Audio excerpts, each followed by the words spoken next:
ना तो पीएम साहब ने तो यहाँ अयोध्या को गुजरात में बना दिया। यहाँ का सारा ठेका पट्टा साइकिल स्टैंड तक सब गुजरातियों को दे दिया।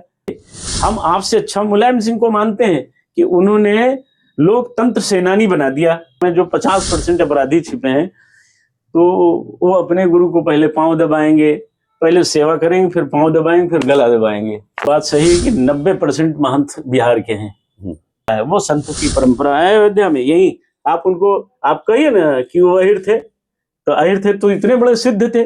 कारसेवकों पर गोली चलवाई थी, वही आज मुख्य ट्रस्टी हैं। आपको पता है? अगर नहीं जानते हैं जान लीजिए, मैं बाय नेम बता रहा हूँ। ये नृपेंद्र मिश्रा जी जो वर्तमान में मुख्य ट्रस्टी हैं, जिनका ही सिक्का चल रहा है, उस पर प्रमुख सचिव थे। ये उस समय प्रमुख सचिव गृह थे। महंत सरकार के पास जाते हैं, उनसे सुरक्षा मांगते हैं, जो पूरी कारसेवकों के साथ वर्तमान सरकार ने भी किया है। कारसेवकों को तो भुला दिया इन्होंने। नमस्कार, मैं हूं रामधारी और आज हूं अयोध्या में, और अयोध्या में खास विषय को लेकर चर्चा करने के लिए हम आए हैं संतोष दुबे जी के पास, जो शिवसेना के वरिष्ठ नेता हैं और कई धर्म के विषयों पर ये चर्चा करते रहते हैं और सामाजिक मुद्दों पर भी मुखर होकर बोलते रहते हैं। तो संतोष दुबे जी, अभी अगर बात की जाए और चर्चा हम शुरुआत करें उसके पहले एक वीडियो जो आपका वायरल हुआ था उसको लेकर हम लोग लखनऊ से यहाँ पे आए कि जो यहाँ पे संत महंत हैं अयोध्या में और कार सेवकों को लेकर आपने बोला था कि उनको सही स्थान नहीं मिल पा रहा है। तो पहले ये बताइए कि जो कार सेवक का संघर्ष रहा, क्या उन लोगों को जो कार सेवक आपके साथ में सहयोग में रहे हैं, उन लोगों को क्या अयोध्या के मठ मंदिरों में कोई स्थान मिला है? नहीं, किसी को कोई स्थान नहीं मिला है। अच्छा, कारसेवकों की ऐसी उपेक्षा की गई, यूं समझ लीजिए जैसे कांग्रेस ने क्रांतिकारियों को, मसलन चंद्रशेखर आजाद, भगत सिंह, इन सबके साथ, इनके परिजनों के साथ जैसा बर्ताव कांग्रेस ने किया, वही कारसेवकों के साथ वर्तमान सरकार ने भी किया है। कारसेवकों को तो भुला दिया इन्होंने। वासुदेव गुप्ता जो राजघाट के निवासी थे, नए घाट के, वो शहीद हुए थे 30 अक्टूबर को। तो उनके नाम से जो चौक बनना था वो बीड़ा चौक बन गया, लता मंगेशकर के नाम बन गया। यानी कि सबसे बड़ी कारसेवक लता मंगेशकर थी। यानी हाई प्रोफाइल लोगों को चयनित करके अयोध्या में पहुंचाया गया, दर्शाया गया, जिनका कोई रोल नहीं था। हो सकता है कभी सरकार ये कह रही कि भाई इन लोगों को इसलिए हमने किया कि भाई ये लोग संगीत में और कला में अद्वितीय योगदान दिए, इसलिए जो है ऐसा किया गया। तो इन्हीं लोगों को सेना पे भेज देना चाहिए, बॉर्डर पे भी, वहाँ संगीत सुनावे पाकिस्तान की सीमा पर, और भारतीय जवानों का मनोबल बढ़ावे, वहाँ भी बढ़ाना चाहिए ना। ये केवल अयोध्या में जहाँ कारसेवक शहीद हुए, बलिदान हुए, जहाँ उनका खून बहा, वहीं इनको लाना जरूरी था। इनको तो कारगिल, लेह लद्दाख, जम्मू कश्मीर में भी भेज देना चाहिए।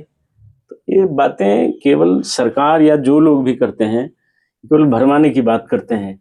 जहाँ शरद कोठारी, राम कुमार कोठारी सहित तमाम लोग शहीद हुए जिस अयोध्या में, रमेश पांडे, रमेश मिश्रा, राजेंद्र धरिकार, महावीर अग्रवाल, राम अचल गुप्ता, ये सारे लोग जो इस दुनिया से जा चुके हैं, जिनका ये सपना था कि दिव्यतम भव्यतम सुंदरतम मंदिर बनेगा, अब वो तो नहीं रहे। लेकिन उनके परिजनों को क्या मैसेज दिया सरकार ने, क्या मिला उनको? वो मिलने के लिए नहीं कुछ काम कर रहे थे, वो तो कर रहे थे कि राम जी का भव्यतम मंदिर बने, हमारे हिंदू स्वाभिमान का जो विषय है वो संरक्षित सुरक्षित रहे। उनकी तो अपेक्षा मंदिर की थी, लेकिन सरकार को उनके आदर्शों को आगे बढ़ाना चाहिए था, जिससे आने वाली पीढ़ी कुछ सीखती।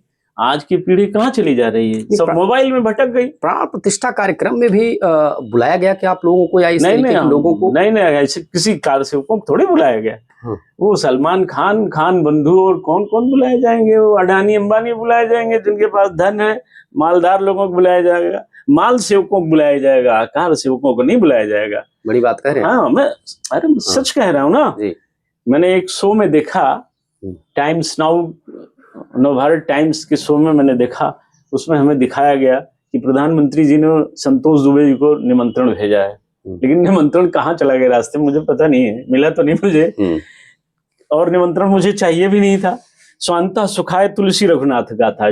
जैसे गोस्वामी तुलसीदास जी ने मन की शांति के लिए राम जी का चरित्र रामचरितमानस में लिखा, ऐसे ही मेरे भी मन में भाव था, राम काज के लिए मैं पैदा हुआ था, उनका काम किया, तो हमें किसी से सम्मान लेने की कोई जरूरत नहीं, ना मैं इसे गुंजाइश में ढूंढता हूँ, ना इसमें मेरा कोई दिलचस्पी इंटरेस्ट कुछ नहीं है। नहीं, जैसे लेकिन पीड़ा सम्मान में, पीड़ा बता रहा हूँ, किसी एक कार सेवक, शहीद कार सेवक, हम लोग तो जीवित हैं राम की कृपा से, परमहंस रामचंद्र दास, अशोक सिंघल जी, माननीय अशोक सिंघल जी बड़े इस आंदोलन के बड़े चेहरे थे, सलाहकार पुरुष थे, परमहंस रामचंद्र दास जी को, जिन्होंने इस आंदोलन को पुष्पित पल्लवित किया। हम तो उन्हीं के शिष्य हैं। हमें पीड़ा है कि उनके जहां वो जलाए गए थे, जहां उनका अंतिम संस्कार हुआ था, तो उस जगह पर उनके शिष्य नारायण मिश्रा जी एक बढ़िया सा छोटा उद्यान बनवा दिए, कोठरी बना दिए हैं, एक स्थल बना दिए हैं, समाधि स्थल बना दिए हैं, लेकिन सरकार ने उनके लिए क्या किया है? कुछ नहीं किया। वहीं हेलीकॉप्टर उतरता है मुख्यमंत्री का, पूरे देश के जो मुख्यमंत्री आते हैं वहीं आते हैं और परमहंस जी की ओर देखते भी नहीं है। नदी के किनारे उतरे हेलीकॉप्टर से, उसके बाद हाई सिक्योरिटी में पब्लिक को धक्के मारते हुए वो लोग निकल जाते हैं, रामलला के दर्शन करते हैं। लेकिन रामलला को स्थापित करने के लिए जिन्होंने तमाम से कारसेवकों को जन्माया, पैदा किया, हम लोग उनकी गोद में खेले हैं। हमें इस बात का दुख है कि परमहंस रामचंद्र दास जी को सरकारों ने भुला दिया है। क्यों भुलाया, ये तो उनका विषय है। और उन कारसेवकों को भुला दिया जो इस दुनिया में नहीं रह गए। 16 साल का बच्चा था राजेंद्र धरकार, मेरी आंखों के सामने शहीद हुआ है। मैं बताता हूँ तो मुझे तकलीफ होती है। वो मुझे दौड़ करके, जब मैं अयोध्या, जैसे मेरी स्कूटर रुकती थी वही खड़ी करता था स्टैंड पर, और मेरी ही आंखों के सामने वो शहीद हुआ। मैं अपनी पीड़ा कैसे कहूँ, किससे कहूँ? जैसे बात आपने देखा हुआ है। मैं रमेश पांडे को कैसे भूल जाऊं जी, दौड़कर गले लग जाते थे। शरद कोठारी, मैं बता रहा हूं तो मेरे रोए खड़े हो जाते हैं। वो दृश्य आंखों के सामने अपने आप उभर आता है। मुझे बहुत ठीक से याद है कि शरद कोठारी और राम कुमार कोठारी 30 अक्टूबर को 4-5 बजे से लेकर, वैसे तो ढांचे पर हमारी उनकी मुलाकात हुई थी, वहीं से हमारे साथ वो महंत देवराम दास वेदांती के यहाँ रामघाट पर हमारे साथ 2 नवंबर की, जिस समय ये गोलीकांड हुआ उस समय तक हमारे साथ थे। एक पत्तल में दोनों भाइयों ने खिचड़ी खाई थी। नियमित भोजन जो 4 समय उन्होंने किया था, एक ही पत्तल में दोनों भाई भोजन करते थे। मेरी ही आंखों के सामने, मुझे दुख है मैं बचा नहीं पाया, मार दिए गए। महेंद्र नाथ अरोड़ा जी के छाती पर गोलियों की बौछार कर दी गई।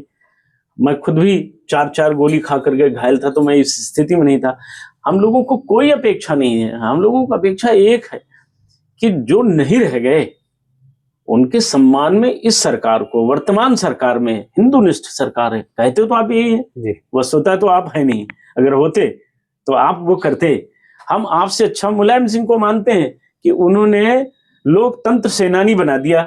जो इमरजेंसी में कांग्रेस रिजीम में जो लोग जेल गए थे, चाहे वो लैया चोरी में ही कोई गहरा होगा, लेकिन अगर उसने झंडा उठाया कांग्रेस के खिलाफ बगावत का और जेल गया, तो उसको लोकतंत्र रक्षक और लोकतंत्र सेनानी बना दिया। अच्छा, इसमें आपने क्या बनाया? इसमें मतलब मंदिर, मठ के जो मंदिर हैं उनके महंत, पुजारी इस तरीके से स्थान दिया जा सकता था।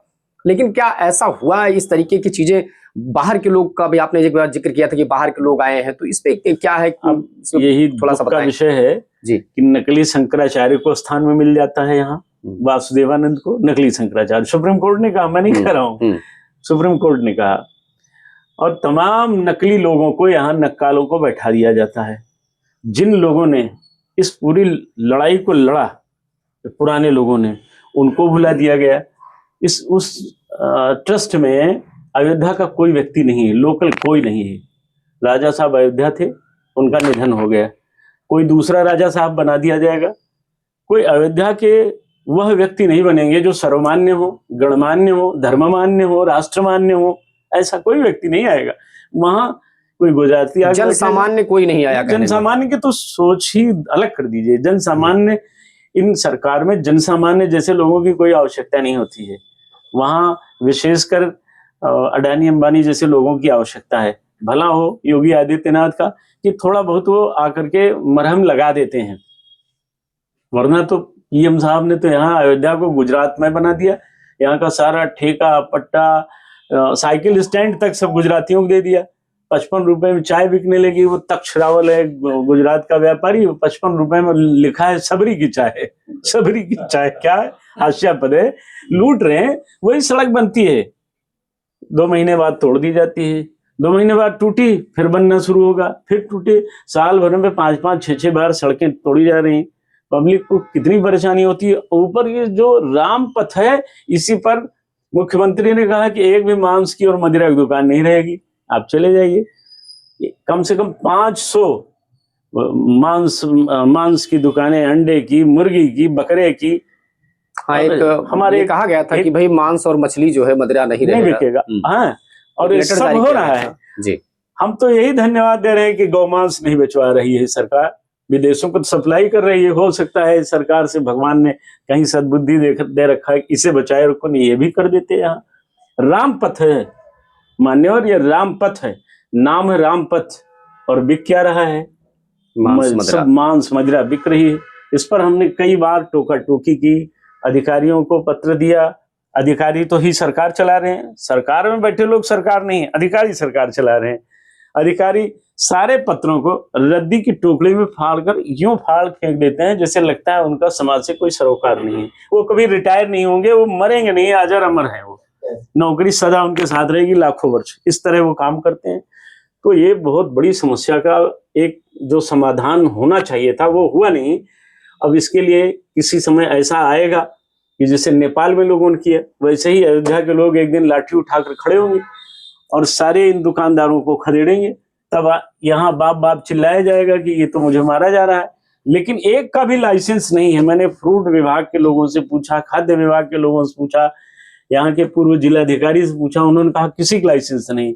मैंने जब कहा कि बंद कराओ तो बोले कि अब ये तो मुख्यमंत्री का काम है, अब मुख्यमंत्री मांस की दुकानें नहीं हटा सकते हैं, ये काम यहाँ के लोगों का है। लेकिन नहीं करते हैं, क्योंकि यथा राजा तथा प्रजा, जैसे राजा है वैसे प्रजा और उसके अधिकारी है, मस्त है। पुजारियों को लेके आपने कहा कि भी जो महंत हैं ज्यादातर बाहर के हैं, यहाँ कोई लोकलाइज नहीं है, या इस तरीके से जो वास्तव में यहाँ सेवा करता है तो कभी महंत बनता नहीं है, तो इसमें कितनी सच्चाई है? इसमें 2 बातें हैं जी। ये बात सही है कि 90% महंत बिहार के हैं, 90% जी। 10% यहाँ गोंडा, बस्ती, बलरामपुर, अंबेडकर नगर, फैजाबाद, अयोध्या, या यूं कह लें कि मध्य प्रदेश के थोड़े थोड़े मध्य प्रदेश के बस 10%। 90% बिहार के लोग हैं। उसमें 2 कारण हैं। बिहार में गरीबी है, आज भी 2 ही लोग हैं वहाँ, या बहुत अमीर है या बहुत गरीब है। तो जो बहुत अमीर है उसको इस समय साधु शाही और फक्कड़ता से उसका कोई लेना देना नहीं है। जिसके पेट में अन्न होता है, दाना होता है, वो भगवान को याद नहीं करता है, क्योंकि दुख में सुमिरन करते हैं लोग, सुख में तो करते नहीं। तो जो दुखी लोग होते हैं वो भाग कर आते हैं, यहाँ कुछ दिन रहते हैं, सेवा करते हैं, गुरु जी के साथ रहेंगे। गुरु जी मोर देन 90% बिहार के ही होते हैं। तो सब एक जैसे तो नहीं है, लेकिन 50% जो उसमें अपराधी छिपे हैं, उन 100% में जो 50% अपराधी छिपे हैं, तो वो अपने गुरु को पहले पांव दबाएंगे, पहले सेवा करेंगे, फिर पांव दबाएंगे, फिर गला दबाएंगे, फिर महंत हो जाएंगे। बड़ा बयान आप दे रहे हैं। मैं सच कह रहा हूँ, यही होता है ना। अच्छा। ऐसे 50 महंतों को मैं ऐसे जुबानी नाम गिना दूं, ऐसे ही लोग महंत बने बैठे हैं। ऐसे ही आप जांच करिए, मेरे स्तर पर मत बात करिए, ऐसे ही। और जो अच्छे संत हैं, अच्छे महंत हैं, आजकल वो अपने भतीजों को क्यों महंत बना रहे हैं, भांजों क्यों बना रहे हैं? भतीजा और भांजा कम से कम मामा जी का और चाचा जी का गला दबा के नहीं मारेगा जी। सेवा करेगा, नहीं करेगा तो भी एक महात्मा लगा देगा, चलो सेवा कर बूढ़े बाबा का, इतना तो करेगा ना, गला नहीं दबाएगा। लेकिन ऐसे लोगों की संख्या जो भजनानंदी हैं, ये सब भाव के अच्छे हैं, वो 50%। 50% अपराधियों ने अयोध्या की मर्यादा को तार तार कर रखा है। आप बताइए क्या जरूरत है गनर लेके चलने की? कौन सी आवश्यकता है बाबा जी? 6-6 गोली वाले बाबा, कर में पिस्टल, हाँ ये जो लेकर चल रहे हैं हाथ में, क्या जरूरत है? कार्बाइन, जिन हाथों में कमंडल होना चाहिए, जिन हाथों में करताल होना चाहिए, जिन हाथ में बीड़ा होनी चाहिए, जिस मुख में राम होना चाहिए, उसमें ये सब चीजें कहाँ से आ गई बाबा जी? हाँ, मैं नहीं कह रहा हूँ, आप देख सकते हैं, लेके चल ही रहे हैं, गनर लेके, चर गनर, सबको जान से खतरा है। मुख्यमंत्री से मिलेंगे, साहब मेरी जान खतरा है, तो खतरा है हिमालय कंदराओं में चले जाओ, अयोध्या की क्या जरूरत है। लेकिन नहीं, भजन नहीं करना है। भजन करने वाले को कोई छू नहीं सकता है भाई साहब। अगस्त्य मुनि ने वातापी सुतापी को पेट में डाल के हजम कर लिया।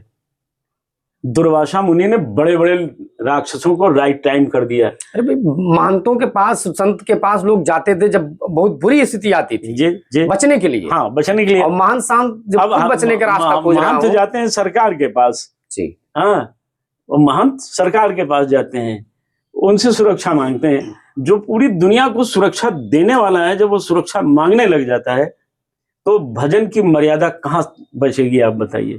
हमने यहाँ संतों को देखा, अभी अयोध्या की संत परंपरा में अभी नाउ दिस टाइम, अभी का भी बाटी बाबा हैं, दिन भर भजन करते हैं। जो आया सब खर्च, साधु मन खर्च, बाटी को भंडारा कर देते हैं। हर मंगलवार को बड़ा भंडारा। अभी जाइए, आपको दिव्य भोजन मिलेगा, प्रसाद मिलेगा, मुस्कुराते हुए बाबा जी मिलेंगे। गाली छोड़िए, ताली भी नहीं बजाते वो, मस्त रहते, बोले ताली बजाएंगे तो चिड़िया उड़ जाएगी। भजन करते हैं। वो कहते हैं राम कथा सुंदर करतारी, संशय विहंग उड़ावन हारी। वो एक संत भी है इसी अयोध्या में। ऐसे बहुत लोग हैं जिन्हें हम नहीं जान सकते। हमने यहाँ ब्रह्मचारी जी को देखा, हनुमानगढ़ी के ऊपर रहते थे, दिव्य संत से 100 पार करके दुनिया से गए। झुनकी घाट वाले झुनझुनिया बाबा सीता माँ को अपनी बहन मानते थे, सखी मानते थे, सिद्ध पुरुष थे। यही गोकुल भवन वाले राम मंगल दास जी सिद्ध महात्मा थे। यही बहुत लोग, अभी लेटेस्ट ब्रह्मचारी जी बिंदेश्वरी प्रसाद शुक्ल जी का निधन हुआ, 100 साल के होकर के शरीर त्यागा उन्होंने। बूढ़े महात्मा थे, भजनानंदी थे, पाखंडियों से दूर रहते थे। वो कहते थे जो कोई साधु मिलने जाता था तो पहले जान लेते थे गनर वाला तो नहीं है, पिस्तौल वाला तो नहीं है। अगर वो पिस्तौल वाला है, गन वाला है तो बाबा नहीं है, वो गुंडा है। इसमें तो टीवी चैनल पे लोग बैठ के ये भी कह रहे हैं कि भाई इनको प्रवचन करना चाहिए, इनको सत्संग करना चाहिए, इनको नहीं करना चाहिए, इनको ये करना चाहिए। क्या ये कहाँ तक उचित है? आपको कहाँ तक लगता है इस तरीके की बातें? देखिए, क्योंकि पहले भी इस तरीके के जो संत हुए हैं, कोई जो है दलित रहे हैं, तो कोई कुछ रहे, कोई कुछ रहे, जो हम लोगों को मिलता है। देखो, संत की तो कोई जात होती नहीं है। जाति ने पूछे साधु की, पूछ लीजिए ज्ञान जी। कबीर की जाति किसी ने पूछी, सूर की तुलसी की जाति किसी ने पूछी।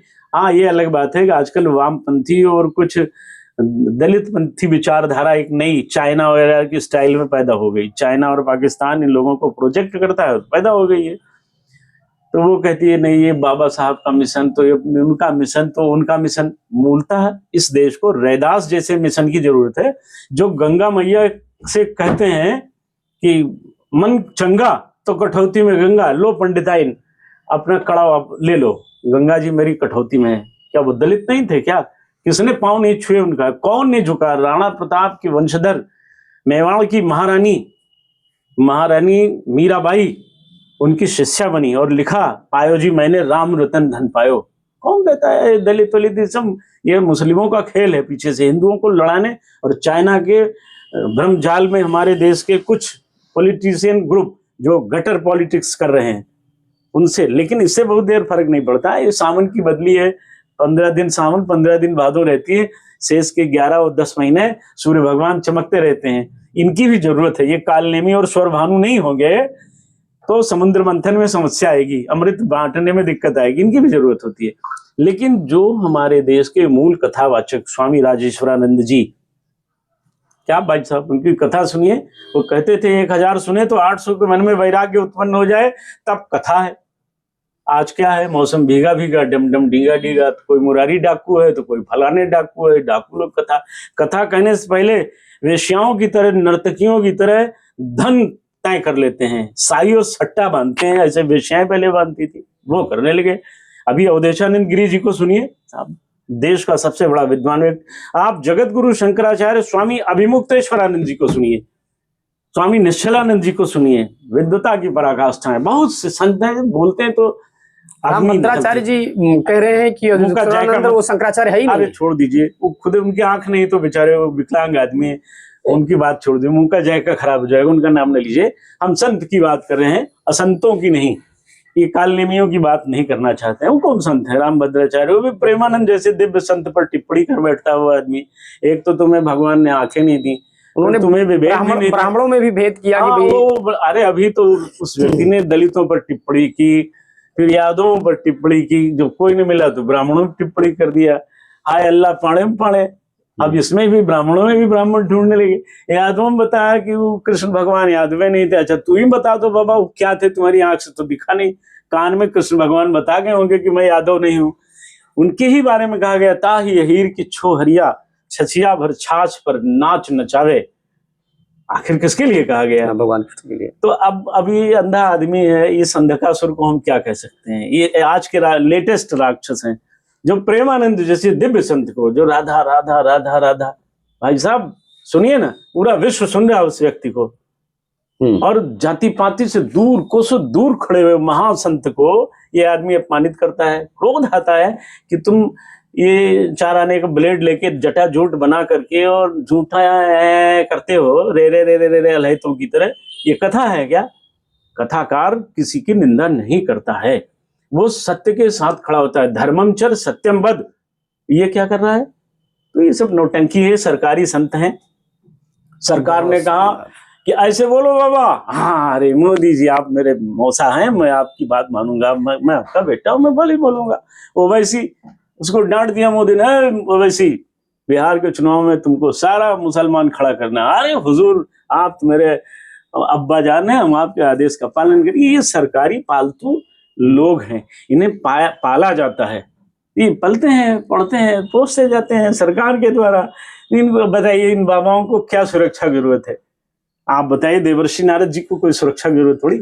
श्री हनुमान जी महाराज को कोई सुरक्षा की जरूरत पड़ी? श्री कृष्ण भगवान पैदा होते ही निपटाने लगे सबको, इन अंधकों को, राक्षसों को।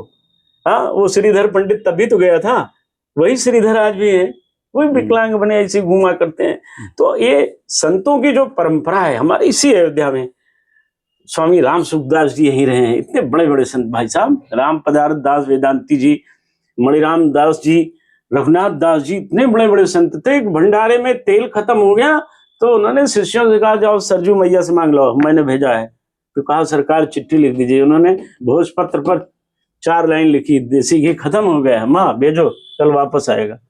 और टीन में पानी भरकर, टिन तब वो टिन चलता था, उसमें पीपे में पानी भर के लाते हैं, कढ़ाई में डालते हैं, देसी घी हो जाता है। वो संत की परंपरा है अयोध्या में। यही आप उनको आप कहिए ना कि वो अहिर थे, तो अहिर थे तो इतने बड़े सिद्ध थे कि उन्होंने भाई साहब नारायण को हृदय में धारण किया था।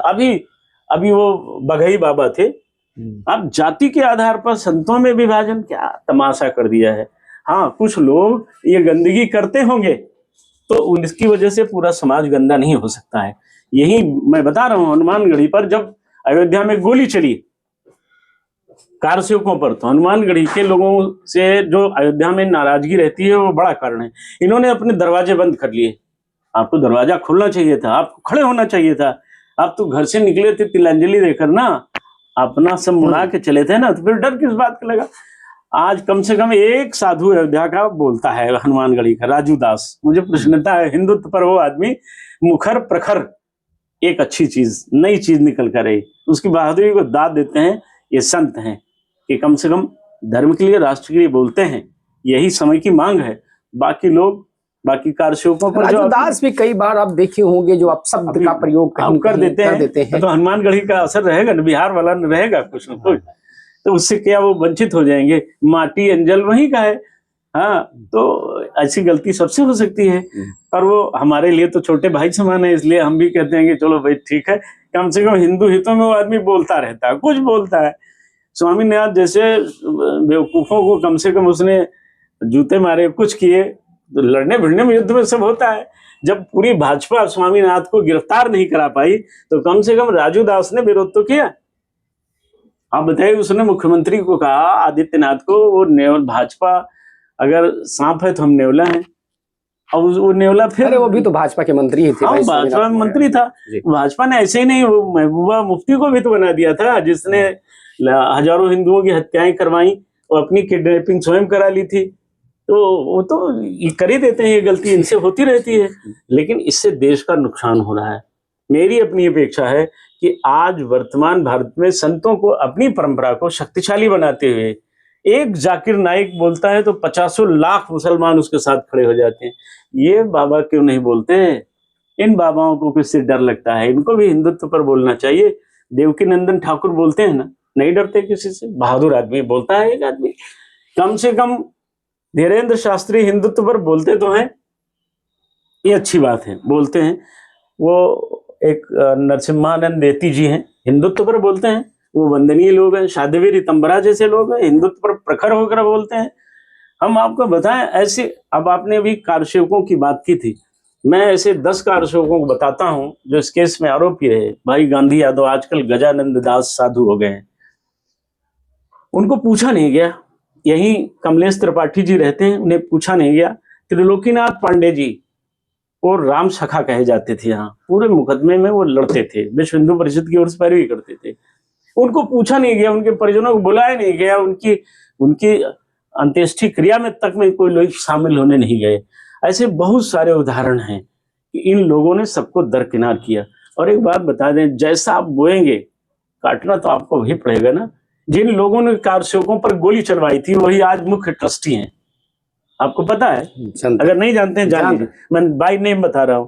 ये नृपेंद्र मिश्रा जी जो वर्तमान में मुख्य ट्रस्टी हैं, जिनका ही सिक्का चल रहा है, उस पर प्रमुख सचिव थे ये उस समय प्रमुख सचिव गृह थे। मुलायम सिंह को इन्होंने ही चढ़ाया कि ये कोई कारसेवक नहीं, ये धार्मिक अंधे और गुंडे हैं, इन पर गोली चलवाई है। और मुलायम सिंह ने वो काम कर दिया। नतीजा क्या हुआ कि उनके ऊपर तो कोई कार्रवाई नहीं हुई। इस सरकार को मुलायम सिंह पर मुकदमा चलाना चाहिए था, क्यों नहीं चलाया? बल्कि इस सरकार ने उनको पद्म विभूषण सम्मान दे दिया। भारत का प्रधानमंत्री उनके बेटे की शादी में आकर 5 घंटे रहता है। ये क्यों हुआ भैया?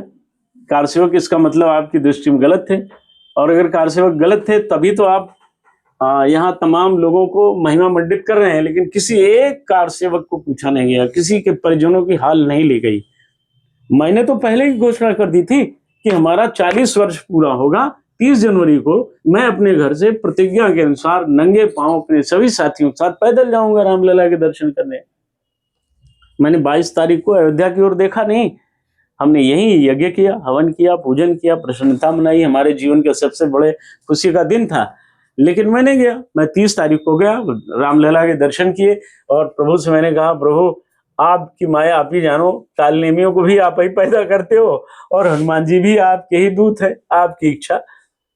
पूरी अयोध्या को इस तरह से गुजराती और मराठी लोगों ने जकड़ लिया है, ये पीड़ा का विषय है। बहुत बहुत धन्यवाद, आपने बहुत शानदार जानकारी दी।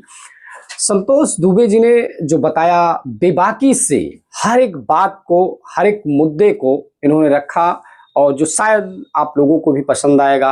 आप लोग फिलहाल इन सब सारे विचार को लेकर क्या सोचते हैं, आप कमेंट करके जरूर बताएं। और कुछ ऐसे सवाल हो जिनका आपको जवाब चाहिए, वो भी आप अपने सवाल जरूर बताएं। बहुत बहुत धन्यवाद।